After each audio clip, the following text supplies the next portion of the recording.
Space, the final frontier. Well, okay, not really. All right, take two. Here in the Mitten State, welcome to Code 47, bringing you all things Star Trek, spanning the quadrants, the best thing since the neutral zone.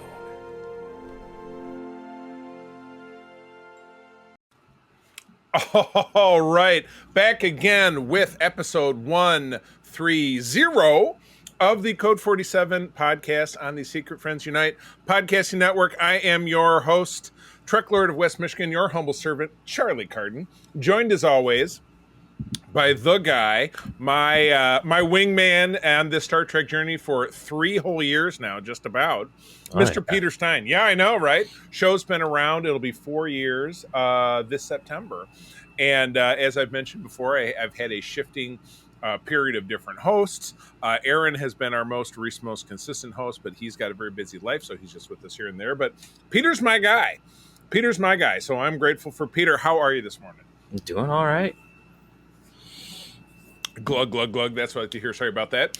But yeah, we are back with an action-packed show. San Diego Comic-Con happened since the last time we recorded. There was a Star Trek panel, and oh my goodness, a lot going on that Star Trek panel. There's a bunch of stuff that happened. You bet. So we've got a pretty robust news section. We're going to slide into talking about 3 episodes of Star Trek Prodigy, and then we're going to keep talking about Star Trek Deep Space Nine. But before we do that, the butcher bill comes due, as Leah Dama once said in an episode of Battlestar Galactica. Hell of a butcher's bill, Chief. We do talk, but no, this is a pleasant one because we're talking about our Patreon. Some absolutely awesome folks that contribute to us financially and spiritually, as it were. So it gives us the opportunity to make additional content, push out ad-free content, early content like this show always comes out 24 hours earlier on the Patreon than it does on the regular feed. So we are grateful for that.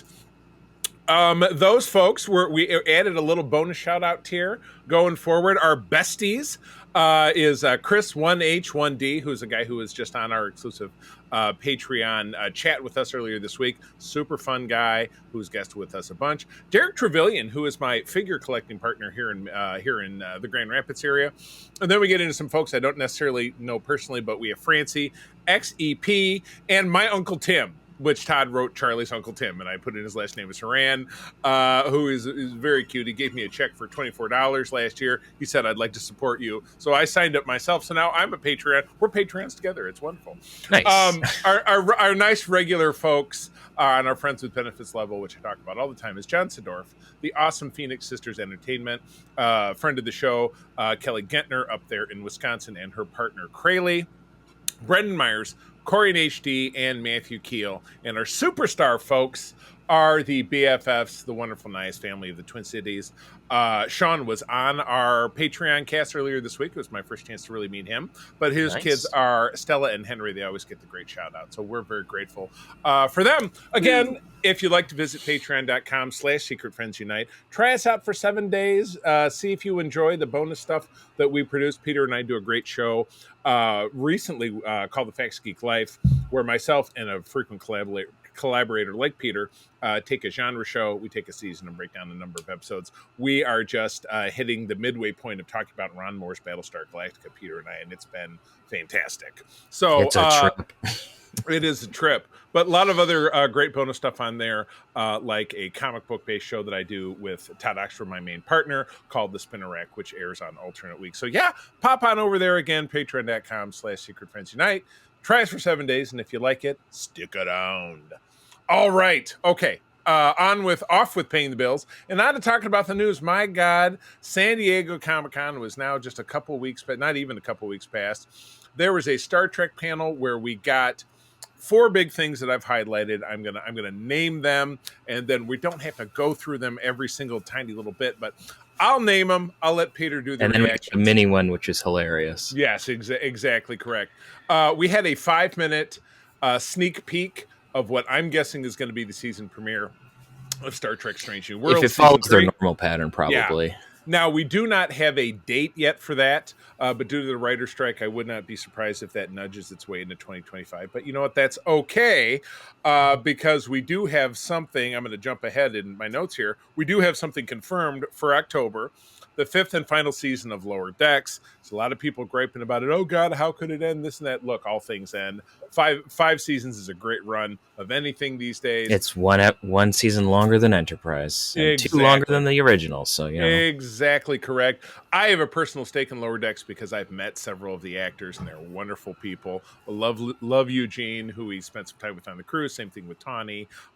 Just great folks. A teaser for section. Point. Yeah, Some point I'll meet him. You will. I promise.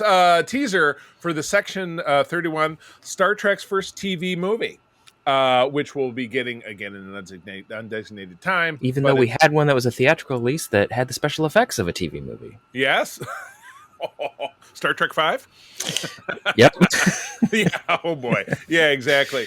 And we did get some great new cast members for the Starfleet Academy show, which I believe is going into production kind of as we speak. I know they were weeks away. Short. If not next week, it's shortly. Absolutely. So, Peter, jump in. Which one of these 4 things that you heard about has you the most excited? The thing that has me the most excited is Lower Decks. I have been unabashedly a fan of Lower Decks. I know that it's silly. I know that it's not for everybody.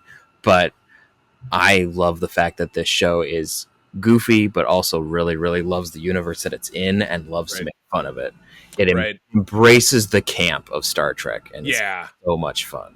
Big time. No doubt about it. I detected a little bit of a vibe that maybe Section 31 kind of wasn't for you. Were you not feeling it? No. Okay. Tell me about that.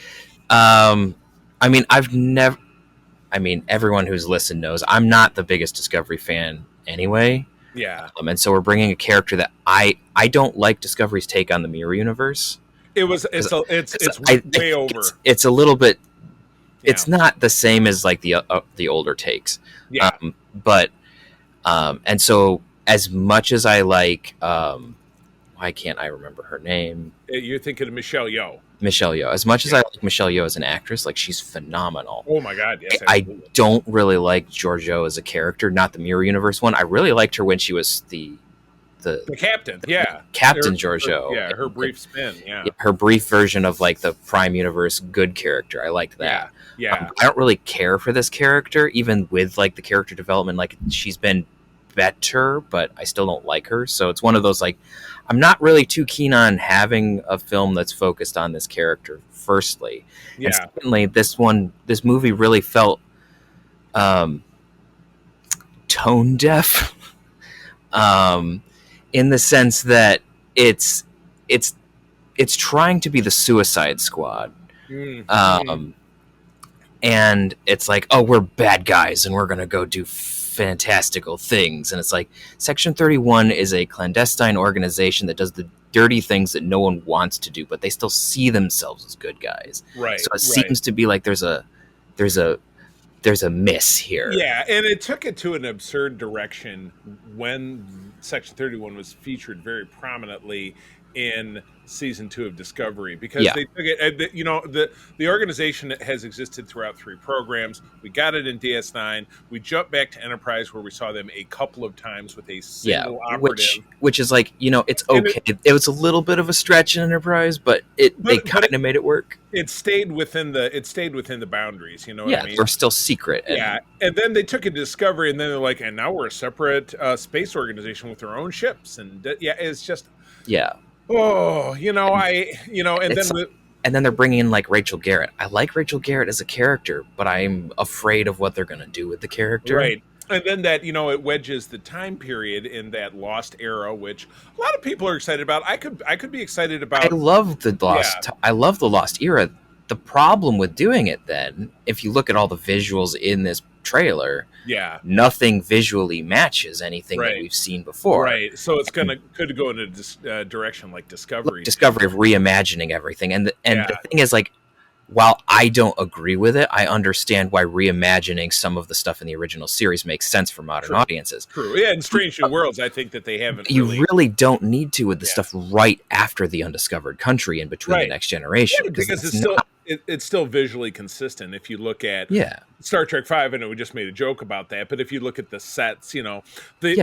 the bridge looks like what you would expect a Star Trek bridge to look like, and Yeah. it's the same thing. It's something that if you walked onto it, you wouldn't say like, "Hey, this looks like it's made out of cardboard." You know what I mean? Yeah. And they couldn't really take Pike's bridge from the cage and be like, "Now we're going to have a show on it in the year 2022." I mean, it could, but you have to like. There's a way you could do it, but it's a little hard. Right, exactly. So they took a path of kind of lesser resistance. They still put together a bridge that I thought was pretty great. So yeah, reimagining. But yeah, I'm with you that my fear about the Section 31 is that it's going to be more Discovery-ish, where we just need to be like, we're messing things up a little bit. Because yeah, I mean, Discovery, that first season with their take on the Mirror Universe just didn't really jive, because it was contemporaneous with what we saw from the original series, which was just what you saw in the original series, but just flipped upside down. Yeah.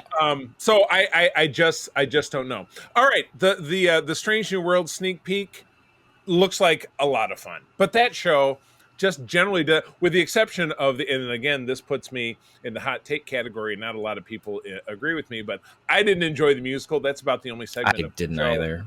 that I just really didn't care for. Todd and I really didn't like it. I think for me, part of it was just the eclectic mix of music. If it was something consistent, it would have been better. For me.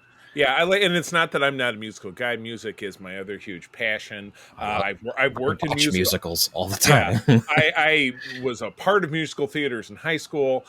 Music is my life too. But yeah, I didn't love the songs. I mean, they got added to, I think, my Amazon Prime Unlimited, and I skipped them when they come along because I don't want to hear them anymore. But yeah, I think Lower Decks is not going to disappoint. Obviously, this is probably the second episode, because the first episode we have a cliffhanger to resolve. So that's true. Yeah, we have a cliffhanger to resolve. So that's kind of a big deal. So yeah, I'm not sure what I think about this Strange New Worlds thing. Like, I know that they're up to shenanigans. They're just bringing back a thing that I'm not the biggest fan of, which is that DNA modification thing. Mostly because the way that it's used here is different than how it was used with Spock in season 1, where all of a sudden now not just features change, but like hairstyles change. Which, okay, whatever. But yeah, it seems personalities alter, and then all of a sudden they become speciesist, which is just very. I don't know. I don't like the idea that the DNA that quickly alters the personality, because I think the personality is something that's not tied to the genetics. Sure. And so the fact that they're doing that is just, as a philosopher, this bothers me. I get it. And yeah, speciesist is a great way to portray it, because you're saying, well, all Vulcans behave the same way. Well, we know that they don't, because we've seen a wide variety of... We have, but it does mean that the DNA that they use, they're now implying that Vulcans are by nature assholes, which... Yeah, exactly. And then it's like, oh, well, we're experiencing Vulcan emotions. Okay, but you shouldn't be able to control them if you're experiencing Vulcan emotions, because you don't have training to do that. Yeah. But again, suspense of disbelief. It could be fine. It's just this segment I wasn't the biggest fan of. If they make it fun. All right, well, let's wrap things up by talking about, this was very unexpected for me, a big announcement of a lot more of the cast. Now we got some recurring and some regular cast members. Recurring ones are, not surprising, Oded Fair returning as Admiral Vance. Which I'm totally happy with. Yeah. I love that character. Absolutely. We're getting our absolutely delightful Tig Notaro as Jet Reno as a series regular, which I think is, unless I read this... I must have missed that. Yep, no, that is. Notaro will be a series regular with the last one, which is Mary Wiseman, Tilly, character I'm not fond of, but we'll let that go. Fair and Wiseman will be recurring. But the biggest surprise, and a delight simply because I've met this man several times, I've had fun conversations with him. He told my wife that he thought I was handsome, which I will carry with me till my dying day. I'm talking about Robert Picardo as the EMH. Let's face it, he's a computer program. They don't age, though they're going to have to write that in somehow. We've been enjoying him as Star Trek Prodigy, but he's going to be back on the show. as a series regular. Oh my God, he is a delightful human being. Hilariously, there was a comment that like they decided that once they saw him in Prodigy season 2, and it's like, Yeah, then yeah, why did you cancel it, you right, goobers? exactly. Well, I don't know. I don't know that Prodigy is dead. I think it was just it was Well, floating. It was floating. it's in limbo, and there's a question as to whether or not it's going to get a season 3. But Yeah, it's just a weird one of like, well, then why did you drop it? And right. Exactly. Yeah, put your money where your mouth is. But anyway, kudos to that. I love Robert Picardo. We do have other cast I members. hope that he's at least able to, give input to his character so that the character is consistent. I feel That like sometimes with some newer, not so much with Picard season 3, but with some other stuff where it's like they'll reference legacy characters. And it's like, maybe your dialogue isn't that great. But anyway, other cast members will include Karen Brooks, Bella Shepard, George Hawkins, Karam, Diane, and Zoe Steiner. And of course, series being headed up by Academy Award winner Holly Hunter with occasional guest star Paul Giamatti. So this is going to be a beast of a show. And I have my hopes and prayers that it's going to pull out of the dive that I personally felt Discovery was. I'm sorry. I mean, you and I, not huge Discovery fans. We're not missing, but Discovery does absolutely have its fans. And I want to always remind our listeners that we're respectful of that, even if you get Peter and I, we're of like minds about a lot of things, and we do have other people that come in and out of the show. We may not have loved Discovery, but that's okay, because it's there for you to love. We just don't happen to be the ones. But again, that's why we have over on Threads and on Instagram, Secret Friends Unite, at Secret Friends Unite, excuse me. And of course, I am at the C3. If you feel differently about it, drop us a line. I'm happy to read thoughts from people who listen to the show on our program.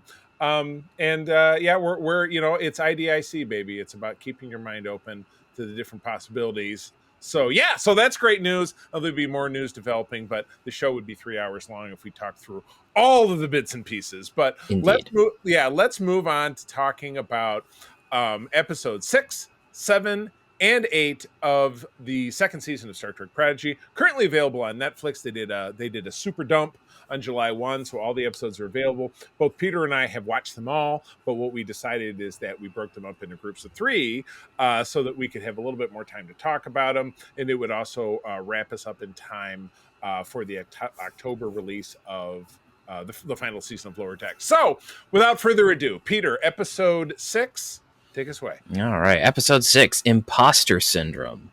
Hoping to hijack the Infinity before its scheduled destruction, Dahl and the crew create holographic duplicates to cover for their absence. Ferris Bueller. Yeah, shenanigans ensue. Oh my gosh, it's the Ferris Bueller. I might have to put that in. So, all right, well, tell me how you're feeling while I try to name this episode. Well, this episode is a bunch of fun where they're trying to figure out like, we need to capitalize on the message that we received in the previous episode. So they decide they're going to take the Infinity, and they're sitting there trying to figure out how they're going to do that. And then they find out that the Infinity is going to be destroyed by being thrown into a sun. Oh man, I tell you, that's the way to deal with your vehicle issues. It's kind of like an insurance scam. Like, I got to get rid of my old car, so I'm just going to park it downtown and leave the keys in the ignition. Almost, except this time it does blow. It's supposed to like disintegrate, but it's kind of funny. It's like, how do we destroy the ship? Well, we're not going to like set it to explode or just sit there and watch it. We're throwing it into a star. Right. Okay. Exactly. Which correct. It works. It's just amusing. Right. It would work if the kids didn't again steal something, which they do. Which they do in the end. But it's hilarious where you have Rock and Jankum trying to program different versions of themselves, and first they're like, they don't work very well, and like Jankum is like climbing the ceiling, and they're all glitching. Ultimately, when they use the holograms kind of turn on them. They're chasing them around, and there's a lot of this and that. And ultimately, obviously, when the kids escape, the holograms are reintegrate like they had to, because they were glitchy. They rebooted them, and rebooted them. But when they rebooted them, different personalities ended up in the wrong Yeah, avatar. not the memories and not the names, but the personality matrix got switched, which lends to some massive goofiness in the next episode. Absolutely correct. So, so this was I wasn't like over the moon about this episode because I felt like it was I noted it was a pass-through episode, and I said it was kind of a we need to get from they figured it out to now they're doing a thing. Yeah. And I said, you're not sure if there's going to be a payoff or if it's just shenanigans, because we did just get the shenanigans, which of course you can enjoy. I do continually enjoy the fact that Jason Alexander, or George Costanza, as I put in my notes, is the ship's counselor, and he's also a Tellarite. There's a really funny line in there where you have Jankum has like this existential crisis because he thinks he's not the real one, because they do this thing with a replicator. Whoever can do it, fix it best is the real Jankum Pog. Oh, so geez. The real one that we know as the audience comes out and he's like, I don't know, who am I? What am I? And there's the counselor going like, oh, do you need to talk about it? I don't have time. He runs away, and the counselor's just like, you know what? I just finished my shift. I don't have time for this. I'm going to the holodeck. He does, and the line is set tropical hot tub with extra bubbles. That's what I wrote down. So it's just so silly. Yeah, it's great. Yeah, I did right. I thought the holograms were a little too sophisticated, and the Zero hologram was also a telepath. I just like. I think they said that it wasn't because they were like, I can't read you. Oh, okay. So the hologram didn't know that it wasn't telepathic, but it knew that it couldn't read people. Right. I think. Right. That was my take on it. Gotcha. So I kind of gave this one a 6 out of 10. I thought it was just in between, and that there was kind of more to come. So how about you? Probably 6.57. So I mean, not much more than yours. I enjoyed it, but again, it does feel like a people mover episode. They had one of those in Detroit where, when I was a kid, my Uncle Chris called it the mugger mover. But downtown Detroit in the 1980s was pretty unsavory. So very, very different now. So much respect to our listeners, like our friend Josh Sherrill of the USS Motown over in SFI over in the city of Detroit. So love to see my hometown making a come around. All right. Well, as sometimes happens, when you go from mediocre can tilt really quickly into bad, which is what I personally feel like we get with the next episode. So episode 7 is The Fast and the Curious. After using a Borg conduit to travel through time faster, Dal and his friends find themselves at the mercy of a demanding Kazon. Wait, that's the description. They're not traveling through time; they're traveling through space faster, so they spend less time. They using to travel through. It does say travel through time. Yeah, it's definitely a transwarp conduit, not a time travel conduit. Maybe it's a knock on you, memory alpha. Yeah, exactly. Not mind it. Well, actually, one of us could go in then. I could fix it. So there you go. Yeah. Make note of it. So, so now we're going through. I wrote shortcut time going through a Borg transwarp hub, which is just lying around, but it's still. Yeah, they said that there's dormant Borg tech, which I'm not. But if it's dormant, it's a little bit of a weird. I mean, dormant Borg stuff always works. It's just a little weird that it's like dormant, because it's like we just had the Borg in season 1, so obviously the Borg are still around doing stuff. So why is it just? I don't know. Yeah, because it's before their big Waterloo is at the end of obviously the 3rd season of Picard, but this is also not that long after what we thought was their Waterloo at the end of Voyager. Well, I guess it's several years, but our gang's going through the transwarp. A MacGuffin device pops out inside of it and slaps them on the ship and forces them out of warp to some random planet. And that's when things really take a big tilt, because they land and he's like, oh, this MacGuffin is a Kazon device. And I'm like, whoa.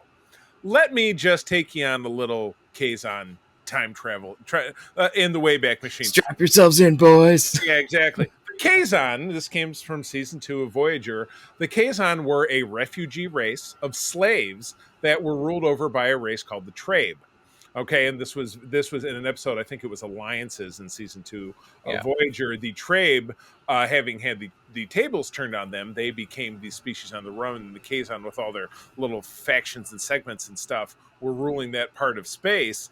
You find out that everything the Kazon they stole from the Trabe. There is no Kazon technology. And there's certainly no new Kazon tech. So yeah. And I wrote that they were just kind of a janky ass group of dummies. They were not masterminds. They weren't like, I'm a great Kazon scientist. I mean, they couldn't make a replicator work even after they No. stole it. Just the Kazon sucked. It was a reason you never really saw them again after season 2. There's They a were just, reason no one really likes them. yeah, they were a villain that they tried out, which Voyager had several. Each show had several. The Ferengi were supposed to be the big bad of TNG in the first season, but And they were so much of a joke that they couldn't yeah, do it. that they became and they transitioned them into being something else, but that just really doesn't work for this. So I literally call bullshit on the rest of the episode at this point. Pretty much. That just really yanked me out.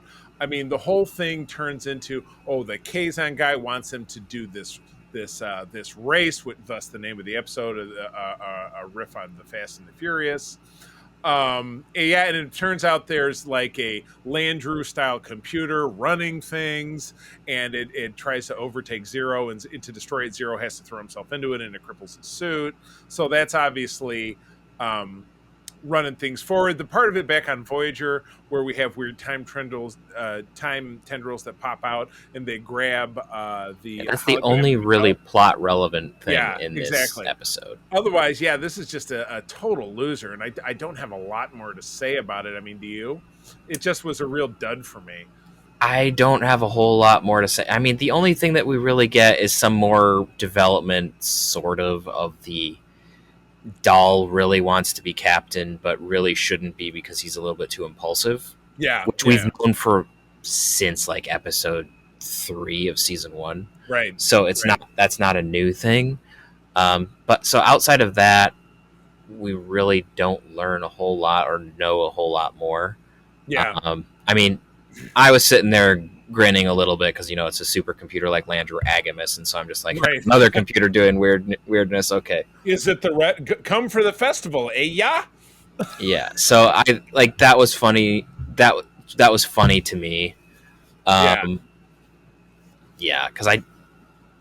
back on Voyager we don't even get much of anything other than Majel trying to talk to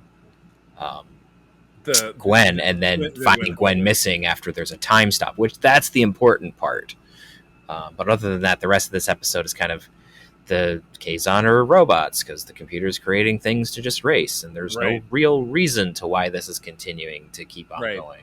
Other than I seek perfection. Okay, so you're sort of trying to be the Borg, but you're not. Right. So it's kind of a Borg. Oh God, I just came up with a Borg Miller Lite. There you go. There's the name of the episode. There you go. Yeah. Borg filler Lite. Borg. Oh my God. Borg filler. Sorry, I know this is great radio. Borg filler Lite. There you go. Oh my gosh. All right. So this was like it was a 5 out of 10 for me. This is a cheap Fast and Furious knockoff, and Fast and Furious is terrible anyway. If you don't agree, please fight me on the internet.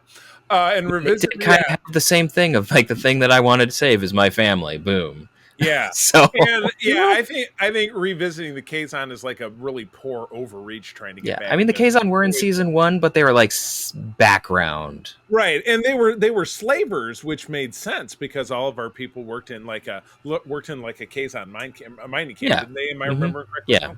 So leaving them there is good. Bringing them back, like I said, making them like, oh no, they're bad. I mean, the way that I took Jankum's line at the beginning was like, oh, it's the Borg. No, it's the Kazon. Oh, that's worse. It was more of a, yeah, they're not good. But that's not kind of how the line was meant, unless it was like a double meaning sort of wink, wink at the audience. I don't know. Precisely. So, all right. Well, okay. Well, let's finish it up with our little. We've gone through these kind of quickly. Let's finish up with episode 8, which I thought was a nice turnaround. So take it away. This one's an interesting episode. So, episode 8, Is There in Beauty No Truth? Which is obviously a twist on the old TOS episode, which also has to do with Medusans. In Truth, Is There No Beauty? Yes, their debut. Yeah. So which also had Diana Muldaur in it. It did. Who later becomes Dr. Pulaski. And who later plays another character in I can't remember the name of the episode. The Sargons. Yeah. It was The Return to Tomorrow, maybe? I think so. I'd have to look. Anyway, the crew detours to a colony of non-corporeal entities who offer Zero an opportunity to obtain a physical body. Meanwhile, on Voyager, Janeway discovers Dahl's real intentions, Retro. mainly discovering more issues of what they're getting into. Yeah, So, right. intentions are clear. The shenanigans, she has uncovered the shenanigans. Now So- I'm gonna jump out here, and I'm gonna take something controversial. We know that pronouns are a very big issue in the world today. I don't have a stance on that, besides the grammatical, because I'm a journalist and an English major, English major adjacent. The perfect use of they to describe Zero totally works for me, because he's a non-corporeal being, thus no gender. And it is kind of a weird, like, it still feels like an insult. It's objective. It's in the sense that it's an object, not a person. It's not personal. Right. It's not a personal pronoun per se. I'm gonna leave personal pronoun politics and all those things outside of our show, because I don't feel it's appropriate to talk about it. That doesn't work for me. But I will say that the use of they when describing Zero totally. I've figured. I felt that it worked pretty well for Zero most of the time. There's just a couple moments in this episode and a couple times where occasionally they decline it weirdly. Yeah. So it's like themselves. It's like it would be themself in this particular instance, the way that you're using it, but still not with the great. I know. For Nazi part of me, just sometimes when they're doing goes, no. In that case, I like to simply call people by their names. Yes, you can't go wrong with that. And yes, in whatever name that they choose to call themselves, whatever it is. I don't know. It's not my thing. But regardless, anyway. This is kind of nice. So I'm trying to remember, because I guess I had to make a note of it. So they get back in the Infinity. Did they get back in the Borg transwarp conduit? No, they're just traveling normally at this point, Okay, which is interesting. You'd think that they want to go back in the conduit, but they're still in the. I would assume if they're traveling but it's transwarp, so they could have made their way closer back. Yeah, they're a lot closer than they already were, so Right, it's definitely shortened their time. It's just we don't know how close they were and when they got kicked out. Gotcha. But they're traveling normally at this point. At least that's how it looks from the viewports. So. Right. So yeah, they found this great colony of non-corporeal beings. I just call them NC in my notes, which is that means Newt Capricorn on our Battlestar. It's not the same. Obviously, they name dropped several different non-corporeal races. At the that was really, and I should have written them down, but I didn't. They're Paxans, Medusans, Corellians, or no, it was the Cytherians. Yeah, something like that. Absolutely. I do think it's kind of cool that these NCs have avatar bodies that are vaguely looking like the ones from the movie. They're not quite as blue, but they're tall and lanky, which I mean, it's cool. I think the producers of this show do a great effort in reaching out to connect this to other things in pop culture that are also very popular. There's a lot of aspect of Star Trek Rebel, or like Star Wars, like Rebels in this, or Bad Batch, and now it's Fast and Furious, and now it's Avatar, because again, this is a show for children, literally. So finding ways for them to associate, like, oh yeah, hey, this is kind of like Avatar, but it's still part of the show I'm watching. I think that's very smart. I think that's pretty impressive. And it's also fun how they have like the pods, like the pods in Avatar. They do look like it was reminding me of something from Alien, right? But which is a completely different thing. Just the layout. Don't need to take your kids to see that. Yeah, just the layout, but but like the pods where they create the bodies was very Avatar-ish. Yeah, absolutely. I absolutely love that, and correct me if I'm wrong, this is the first time now back on Voyager, on the holodeck, I feel like the first time we're ever seeing Parisi squares in the real world. It is. It's the first time that we've seen Parisi squares.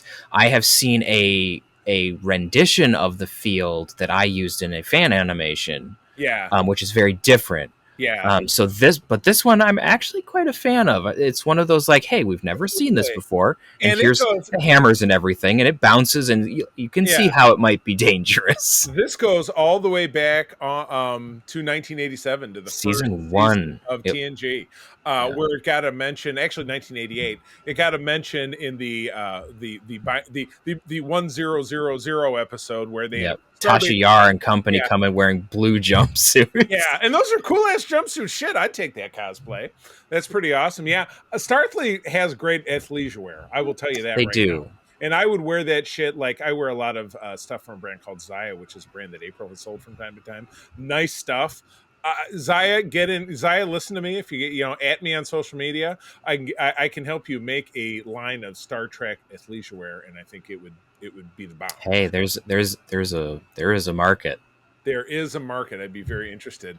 But yeah, we get so back on the non-corporeal planet. Z wakes up and now they aren't just a nobody, which is another joke. Which was one, but thankfully everyone groaned because it was a bad joke. Yeah, exactly. They have the Feast of the Senses belching contest. That works. That was funny. Yeah, that works. It's definitely a kid's joke, little boy joke, but it was funny. And but anyway, there's a feats of strength contest, which is the kind of the running of the Nazimond, which is this big ass manta ray that's got to chase him down. It's like a whale that's eating flowers, but if you're in the wrong spot, you get swallowed. Right. And it's the challenge is to get to the other side.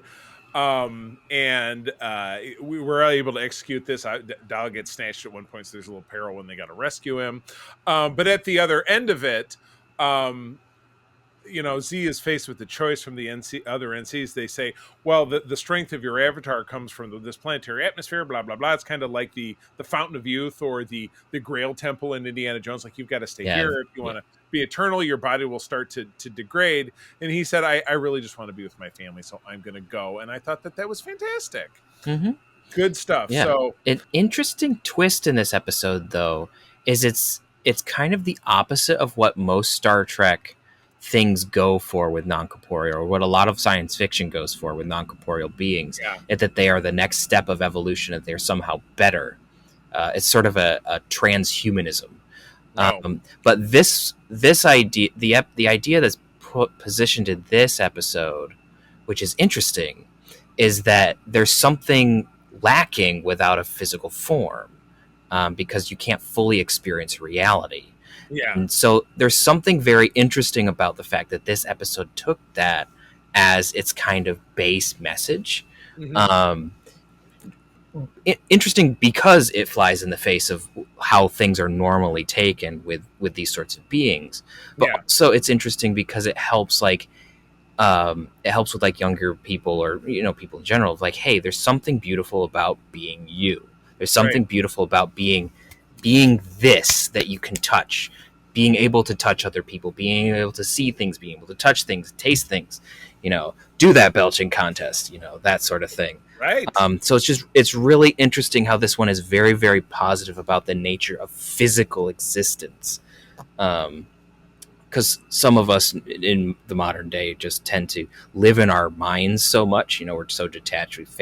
We're living in the digital world with computers and games and all of that stuff. But this episode is like, no, there's something really good about being outside, or being out and being real with other real people. And so there's something.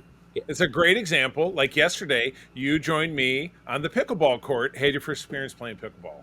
True. There you go. So it's like there's something really, and that's kind of why I think they did something with where they twisted around the title of the TOS episode. Yeah. Because is there no beauty? Is there in beauty no truth? Like, is there in our physical form? Is there not something that's true and beautiful and good? And so so this episode gets like really high marks for me because of that like underlying meta. So yeah, I agree. Yeah, this was an 8 out of 10 for me. I thought the Avatar plotline, I contradicted myself in my notes, but I kind of turned myself around.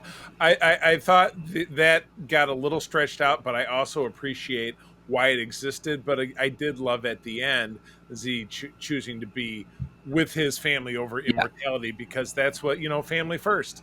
That's who these guys are to each other, because they don't have anybody else but each other. So I really do appreciate that. So, well, good. All right. Well, Lower Decks or Prodigy is plugging along. So our next episode, we'll grab episodes 9, 10, and 11. And like I said, this will wrap us up just in time to return to our great segment, which is the random episode, which I'd like in the future, as we get into bigger gaps, I'm going to start reaching out to the folks on our Patreon Discord channel and our Patreon in general to help us choose those episodes. We do that via kind of a random chance. We grab a number 1 through 12, which is a series that'll have to grow now too because we have new shows. Yeah, we got new stuff. We're gonna have to increase the number. Yeah, exactly. But then you roll that, then you roll for a season, you roll for an episode, and then that's what you get. That way, we're always talking about something dictated by the hand of fate. But as we move into segment 2, we're continuing along our journey in the 5th season of Star Trek Deep Space Nine. I mean, oh my God, we get into a block of episodes where things are intense and there's a lot going on. Yeah, this is coming in from early 1997. It was my junior year at Michigan State. Heavy duty into watching every week, and I had friends who were into it, and it was just this was the closer to the end of the golden era of the 90s Star Trek, because again it's 97 and DS9 still has 2 years left, so there's still so much more to go. We're not even into the Dominion War yet, though. No, sometimes it feels like it, but we're not there yet. We do, but I'm the first 2 segments are a 2-parter. I will read the summaries and we'll discuss them kind of as one. Episode 14 is In Purgatory's Shadow. Director is Gabrielle Beaumont, and I know that she was quite well renowned as being one of the first if not the first female director of anything Star Trek. She had a long storied career of doing this. This is Robert Hewitt Wolf and Ira Stephen Bear, so you got the best of the best right in this deal. By Inferno's Light is the next segment. Les Landau and Iris directs, and again Bear and Wolf writing this, both from February of 1997. Worf and Garrick journey to the Gamma Quadrant to investigate a coded Cardassian message. And in the second part, Gul Dukat aligns the Cardassians with the Dominion. The station must deal with a changeling infiltrator. Wow. Yeah. And again, shit goes south fast. This was one that you're like, because part 1 ends with the wormhole popping open and all these ships coming out. I know we're kind of putting the cart before the horse. And so you get this great, like, oh my God, I know it's only 7 days, but what's going to happen now? We're going to come back and it's going to be Battle Royale. And then, Gul Dukat running off to join the Dominion. I did not see that coming. But it does absolutely end up making sense at the end of it. But anyway, the episode starts out. There's a coded message coming through that's from a Navran Tain that was Garrick's mentor, and so much more, as we learn in this episode and the next one. And so Garrick tries to steal a runabout and sneak off to into the Gamma Quadrant to find him based on this recording. He gets intercepted. Sisko says, Worf's going with you. And so Garrick is riding with Worf and annoying the shit out of him when they run into... Which is classic Garrick. Yeah, perfect I love stuff. Garrick. It's, it works. Yeah, Andy Robinson, who, again, I've met him on a couple different occasions through the cruise and cons. And I think he is our guest at Grand Rapids Comic-Con this fall, so we'll all get to see him again. Ooh. So definitely look forward to I'm going to have to meet one of my favorite characters. I guess. But anyway, yes. So they get captured by the Dominion by running into a bunch of ships. They get dumped in an internment camp where they find that the real Martok is here. He's alive. And as they all converge in a prison cell where they see that an Abertain is lying there dying. And we see our first, this is not the first time we see a Breen, but it's the first time we hear one. It's the first time we still don't hear one speak. We haven't got. It doesn't speak at all. Yeah, it doesn't speak at all. But there's a Breen and a Romulan, so it's kind of this, There's 2 Romulans at the beginning. Yeah, right. Yeah, bye. One of them gets killed really quickly, so it's kind of a united Benetton of a prison cell. But the last prisoner gets shoved back into the room after coming back from interrogation, and it's Bashir. The problem is there's a Bashir back on the station who is not a Bashir. That is the changeling infiltrator. Yeah, I mean, of note, he is wearing the uniform that we only switched from about 10 episodes ago. Not even. So it does show that it doesn't have to be that long, but it does kind of make it a little weird sometimes. And we've also learned that, Star Trek uniforms overlap so greatly that you don't even necessarily know when people stopped wearing them. You never really saw those two uniforms, meaning the one that people watch us on YouTube that Peter's wearing now, which is the black and gray, or the Voyager Classic, which is the black jumpsuit Department color shoulder. Yeah. Which is the uniform that has had the single most appearances, because it was 4 seasons of DS9 and 7 whole seasons of Voyager, plus appeared in Star Trek First Contact.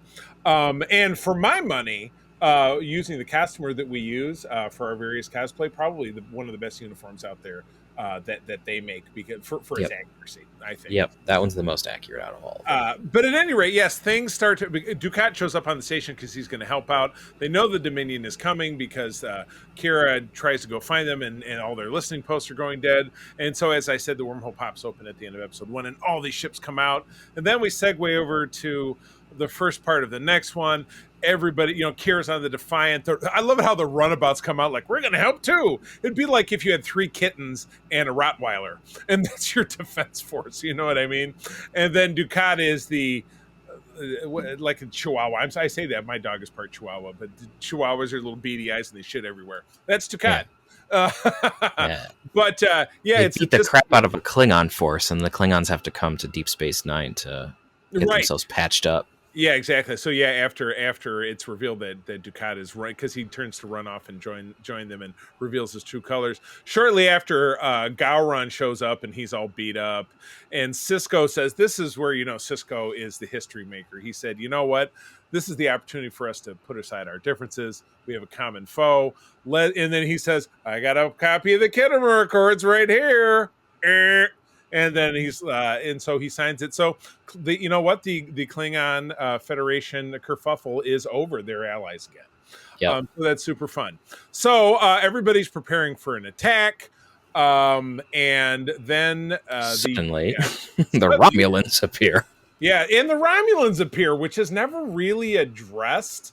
For the rest since the Romulans were part of the original force to go try to attack the Founders' homeworld, you can understand, because the Romulans, as we know, listen to everything and try to be. Yes. They are up in everyone's business. They just don't like you to know that.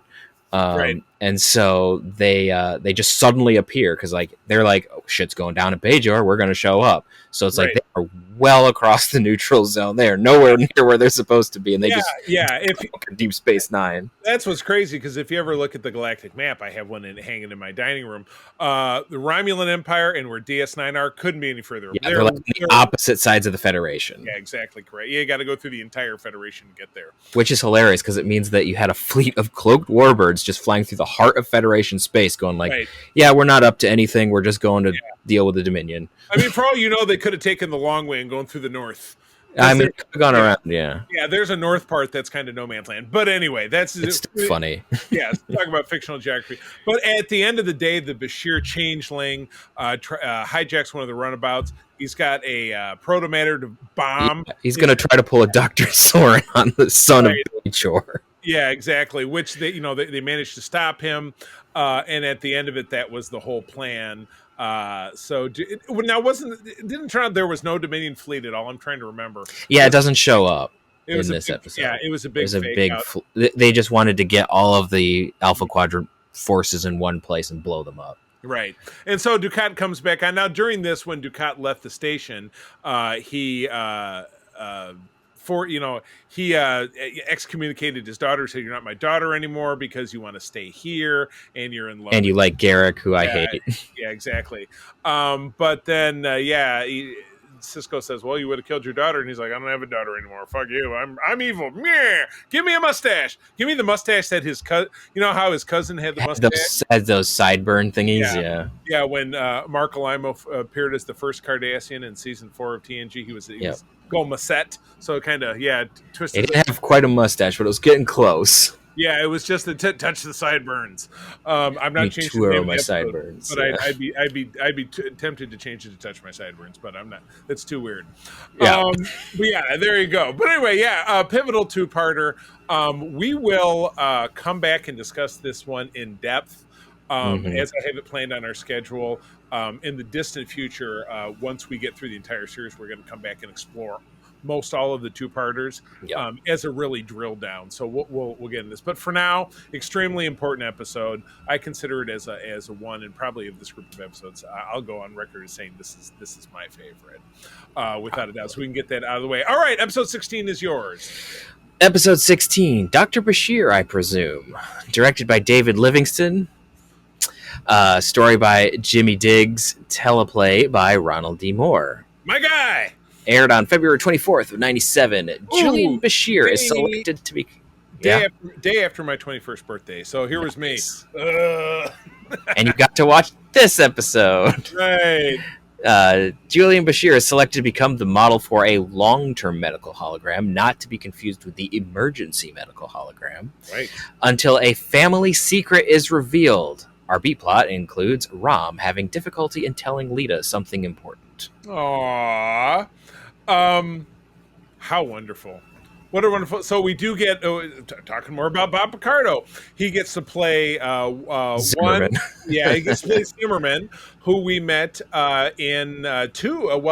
we've only seen him once so far in Voyager at this point. Yeah, we see him again later, I think. His second appearance happens in like I think the sixth... I think it's 6 or 7, yeah. Yeah, but yeah, he comes along as the real Zimmerman. We met him as a holographic Zimmerman in Voyager in season 2 when he was used as a patch to fix the doctor's program, which is great. Yeah, exactly. He's the digital Band-Aid.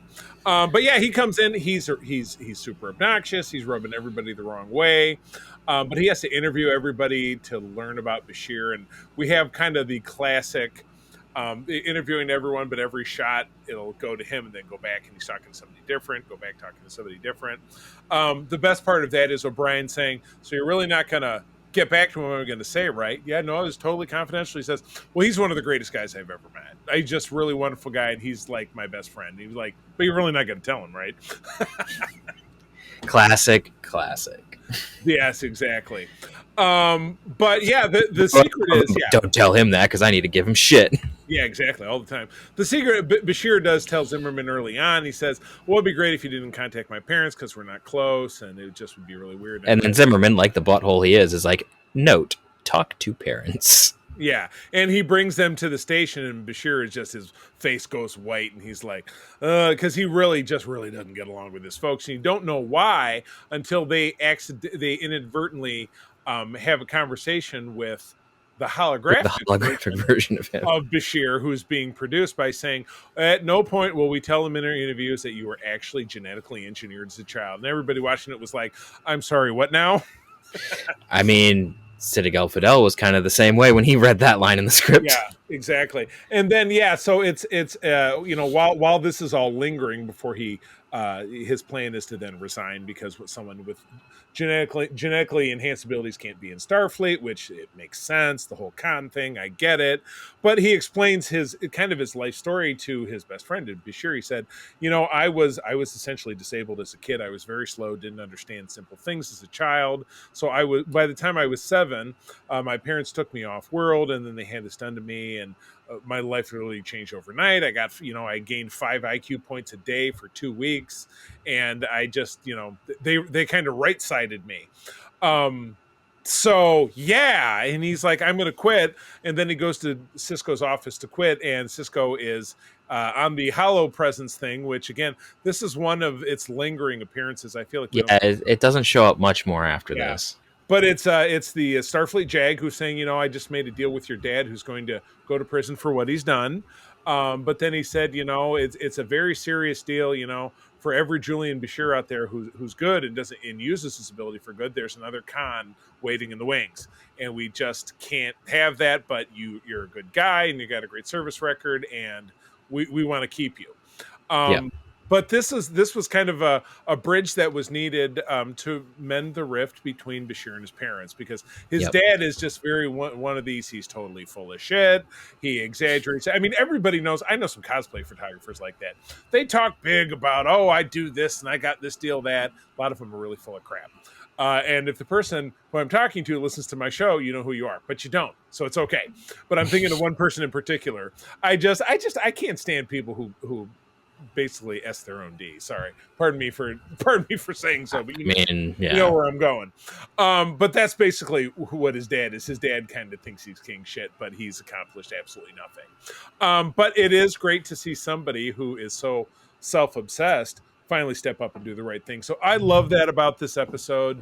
The whole long-term hologram medical thing kind of goes away, and Zimmerman's like, well, I guess it's time for me to go home. And that's when your B plot manifests itself, because through all of this, Ram is trying to tell Lita, how he feels about her because he's in love with her. And which we already know that Lita likes Ram, because that was Right. mentioned on Risa. Right. Yeah, a few episodes back. But she he finally does, as she's walking to the airlock to leave, because Zimmerman says, well, come back to me, to Jupiter Station. You can run the cafe, and you also get to see her naked from the back, which isn't such a bad thing. She's having to change the seat and talking to him.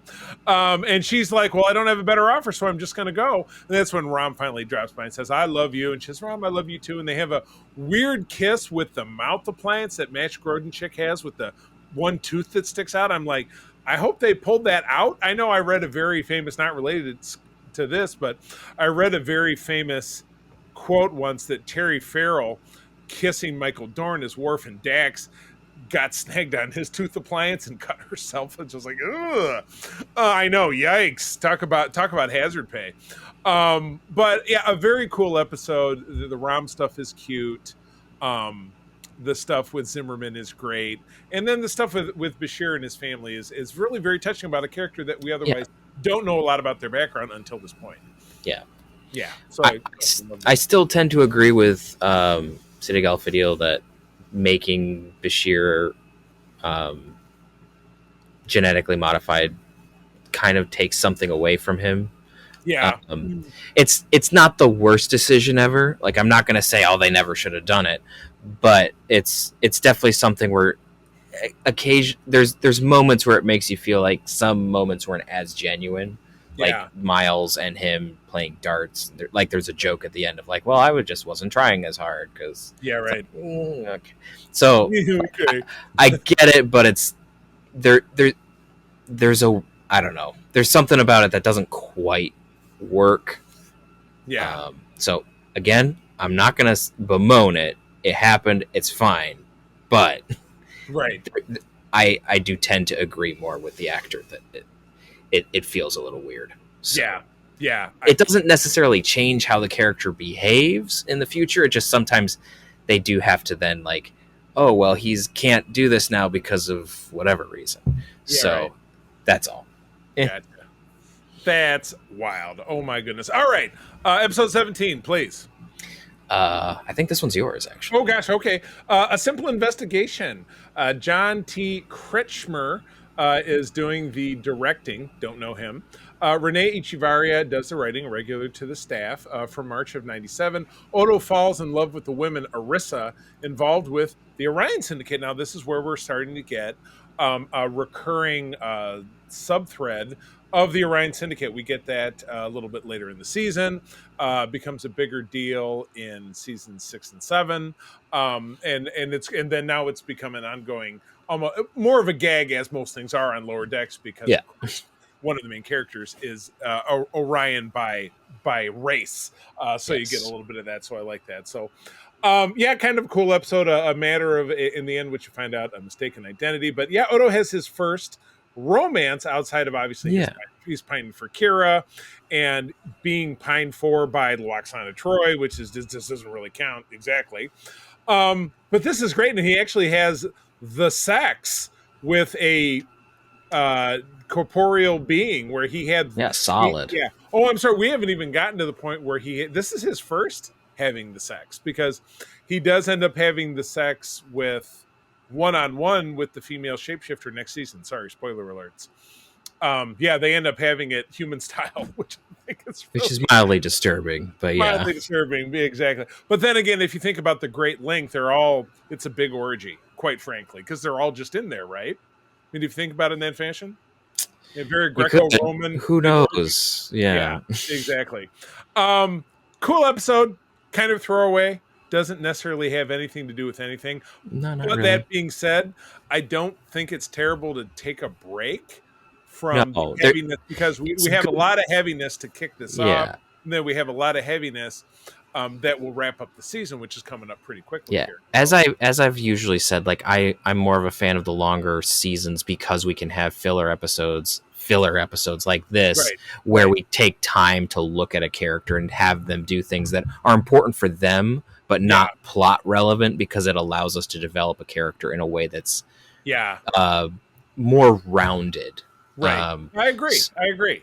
so Yeah. this is one of those episodes with Odo. So Really, and if you think about it, we kind of get three in a row, because the next episode is really that for another character, which we'll talk about in a second. But yeah, I enjoyed it fine, and it was nice to see Odo get a little bit. And this is even after the time when he's a changeling again, or a few episodes back he was normal human, mhm. but he's still able to go through a very humanizing experience of love lost and putting yourself out there. And that's because he has this great scene. One of the looser frameworks around this is that Bashir gets a new holodeck adventure of the Dr. Bashir, which is written by his friend Felix, which I always found was so hilarious, because Felix was James Bond's sidekick in the James Bond films, or one of his associates with the CIA. But yeah, Odo has this talk about taking chances in romance, and it's okay to get your heart broken, because otherwise your heart will break from being lonely. I thought that was a super Yeah. cool speech. And at the end of that, you do have you have O'Brien show up as Falcon, the guy with the iPad, says, "Car trouble, Mr. Bashir," because the whole thing takes place in the back of his limo. So I enjoyed it. So good episode, again, humanizing. But staying on that same thing, we jump into episode 18, which is yours. Sorry, go ahead. All right. 18, Business as Usual, directed by Siddig Al-Fadil. Written by Bradley Thompson and David Weddle, aired April 7th, 97. Quark's infamous cousin Gala. The one with the moon? Cousin Gala has a shuttle. Cousin Gala has a moon. Cousin Gala has everything. So Gala, knowing Quark is desperate for funds, takes him on as a junior partner in his highly lucrative and illegal arms dealing business. Illegal. With his mother Keiko away dealing with a plague on Bajor. Is that the right name? Yeah, Kiriyoshi is the baby. It's missing the K. Kiriyoshi O'Brien will only stop crying when Miles holds him, making working difficult. I love it. It was a sitcom-y plot thread that totally worked. It totally worked. Like trying to carry while he's trying to work on conduits. Yeah. It's like, oh my god. At the end of it, the only thing that calms him down is Worf, which is you get a nice Worfism at the end where he said, "Well, I was never around my son when he was this age." Keep in mind, we haven't seen Alexander post TNG yet to this point. Yeah, so that was really touching, but it's a minor part. But this was a great episode. Cousin Gala is actor Josh Pais, I think is his name, who was the only thing I think he was actually one of the Ninja Turtles in the 1990 Teenage Mutant Ninja Turtles films. Yeah, along with another actor named Brian Choi or Brian Kim, who was one of his he's got 2 Star Trek connections. He was one of the kids in The Children Shall Lead, and he played a relief con officer in season 4 of TNG. Boy, my brain, ding, ding, ding. But the guy who was their boss in this was the bad guy in the first Beverly Hills Cop. That was the mental note I made. I know. And Lawrence Tierney, who is very infamous in Star Trek circles because he was a holodeck character in season 1 of TNG called Cyrus Redblock, and apparently was verbally abusive to a young Will Wheaton on the set of that show. Yeah, it's very famously documented in Will's book, which he talked about when he spoke on the cruise. So it had really not, because Lawrence Tierney was just, apparently he always played heavies and mobster guys. Apparently just not a very nice guy, and he's since typecast in a way. Yes, very much. Yeah, he plays a warlord, and at the end of it, Quark is so overloaded with guilt that he's making money from selling weapons that are causing the deaths of countless people, that he orchestrates 2 sides of a conflict being in the same room at the same time and running away and basically getting extracting himself from the situation and destroying the arms business that he's now a part of, and making sure that all of his associates are killed. Though Cousin Gala does live, and we do see him in subsequent episodes. So sorry about the spoiler.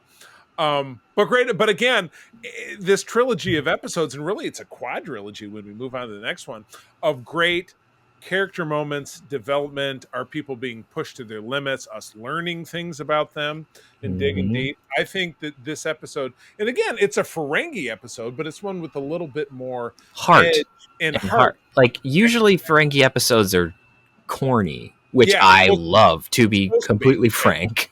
They're by fun. design. Yeah, absolutely. No, I think they pulled it off well. So I like that. And again, dovetailing into, we're kind of 4 for 4 with the next episode. Episode 19, Ties of Blood and Water, directed by Avery Brooks. So we had Sid in the previous episode. Avery does this one. Looks like we might have gotten some from the slush pile here. Story by Edmund Newton and Robin L. Slocum. Teleplay, so kind of mopping up the spec script, is Robert Hewlett-Wolf, again from April of 97. Kenny Gamore from the episode Second Skin back in season 3. Which is a fantastic episode. Absolutely. Arrives on DS9 and reveals that he's dying. It's a very short summary. Dukat and the return of the fantastic Your Friend and Mine. Why have I just forgotten Jeff Combs' name? Oh my God, Jeffrey Combs returns. And this, we learned that the Vorta are a species of clones. So this is because we believe that his character Wayon did die in season 4 on his first appearance because he was killed by his own troops, which reminds me of a great line. You've seen the movie Animal House, I assume. I haven't actually. Oh my God. Well, there's a great bit at the end where they're doing the recap of all the characters. Like, here's what happened in their future. Douglas Niedermeyer killed in Vietnam by his own troops. Pretty much the same. Go see Animal House. Now you have an assignment. that is a classic. It's Dukat shows up and realizes that this Kenny Gamore, who has been living in exile, he's a revolutionary, and that's why he was kind of taken out of play back in that episode in season 3, has a head full of Cardassian secrets. Dukat wants him muzzled, so he makes this offer, because Kenny Gamore's whole thing is that he's trying to find his long-lost daughter, who is a deep cover operative. The Cardassian government set up this flim-flam where they made it look like... So Dukat says, hey, if you come home, I know where your daughter is. Like he's... Yeah. And Gamore says, you know what? If you had come to me like man-to-man or Cardassian, then you now, and if I make a deal with you, I'm making a deal with them. I'd rather just die. Is that okay with you? Goes to Kira and says, hey, you know what? He was also actually at this camp that did this thing that I wouldn't, I would... Yeah. What do you think? Throws an ashtray at him. Yeah, it's bad. They should probably give him up. First with flashbacks from Kira as a teenager, where she's huddled in a cave with wound. Yeah, and she stands by his side. Dukat is the sleaziest of scumbags villains. I'm trying to blank on his name. Great actor though, but he died. But he comes in and he says, hey, we got this mission that we can go hit such and such in Shack, because I have a chance to avenge your... It turns out avenge your death. Nerys, don't leave me. And then she comes back and he died while she was gone. And so, because Gamore is a father figure, but she's angry with him, but then she realizes, and Gamore was like 18 years old when he was attached to this involved per se. So she forgives him, then he dies. So Dukat, she buries Gamora on Bajor right next to her father, her biological father. So Kira has this great two-take with Odo where she's and so I was to have difficulty quantifying that with this situation. It spread for her. I thought it was really well done.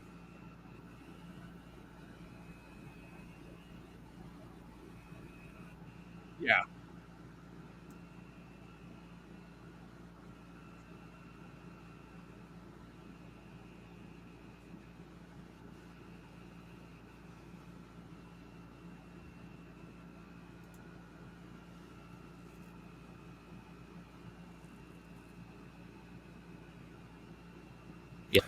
It's what he does.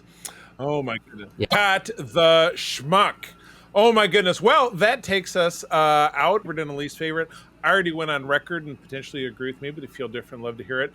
Two-parter, which does deliver the Cardassians into the other big reveal. This is a really good. I mean, the relationship that Kira has with Kenny Gamore is just really solid over the 2 episodes that he exists in. I He's have only it, in and I these 2. listened to maybe the first chapter, and I really And so it's just really interesting how like she took to heart the fact that he wanted to be a father figure to her in second but yeah, Skin. that's my number one favorite. And if then I you was to pick see one, like it's a very, very good, paternal, but I would probably say relationship that a they simple investigate. Parent to child because it was relationship kind of that it they was kind of have low stakes, no stakes in this episode, especially with her Odo getting mad at a him, little bit, but all of that, and then there's reconciliation, kind of maybe sort of. So and there's some really, really, really good character moments in this episode.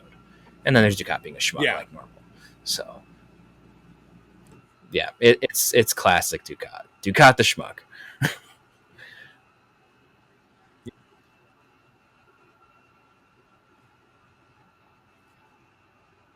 Yeah.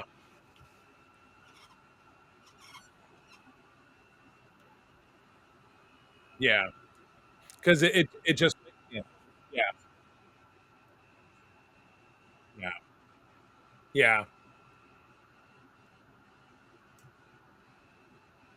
We forgot to mention that, which is also explored extensively in Andrew Robinson's book, Puppy, where he reads it. Which is all right. fantastic. Well, we jump into. I listened to the whole thing. It's great. 3. So we'll be jumping into our last 7-pack of episodes. So we'll be wrapping up DS9 next week around. So that's fun. Peter, thanks for joining us. Everyone, thanks for listening in. Peter, where do people find you out there?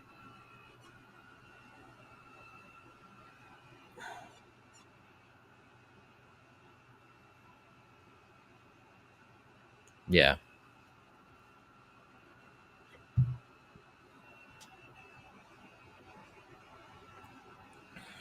Yeah, kind of, maybe, sort of. Yeah. Nice. I kind of want to go with Ties of Blood and Water as being my favorite. I just really like that relationship between Gamora and Kira. It's just really solid. Oh my God, I think this may have been one of Avery Brooks' first episodes that he directed. It's great. It's a really good episode. Least favorite. Good deal. I would agree with you that Simple Investigation is probably the least in terms of just it doesn't do much. As always, you can find me over on Instagram and Threads. For me, my least favorite might be Dr. Bashir, I presume, just because I'm still just not a fan of the very genetic engineering plot reveal. The episode's fine. The episode's good. It's just I don't really like that story element when it got brought in. And so just for that reason alone. But if we're going for like the reasons that you were picking 17, I would have to go with 17 people too. Who are passionate about not only geek culture, but alternate to that, also just physical fitness, where we're going to talk about our journey of getting in shape, playing pickleball, going for long walks, bike rides, things like that. So, but that's it for this time around, friends. As always, thank you for joining us. I'm going to tell you that sharing is caring. Keep on trekking. Well, you can find me around the interwebs at Petrus Aquinas. I'm mostly active on Discord, where you can find me on the Grand Petoskey channel or the Secret Friends Unite channel. You can also find me on ELH's Twitch and YouTube page, where we are going to be starting a new RPG game with Star Trek Adventures using the brand new 2nd edition rule set. I have no idea who I'm playing yet, because I have not decided, but you'll hear about it next time, I'm sure. And then you can also find me behind the scenes on Starship Excelsior, which has a new episode as of last week. So it's a great show. I'm only in as a voice. Like I'm a lead in a very, very short episode, and then I'm background voices in like 2. So, but I do transcription for the rest of them. That's my behind the scenes.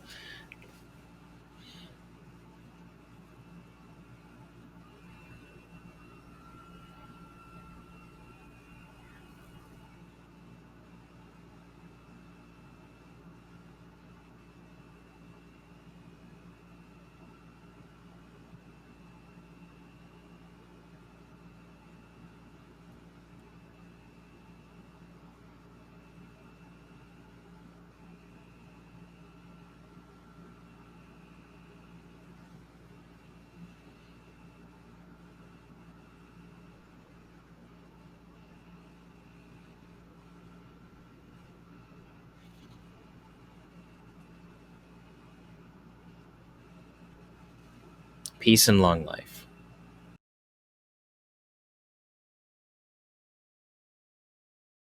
This podcast is part of the Secret Friends Unite podcasting network, available on Apple Podcasts, Spotify, and podcast services around the galaxy, as well as video on our YouTube channel. You can support Secret Friends Unite by becoming a Patreon member, get bonus programs and more over at patreon.com/secretfriendsunite. Join our Discord community for even more discussions on all things geek. For all the latest updates on Secret Friends Unite, make sure to follow us on Threads at secret.friends.unite and visit secretfriendsunite.com. Find our merchandise at TeePublic and Redbubble. Thanks for listening, and may the Force live long and prosper.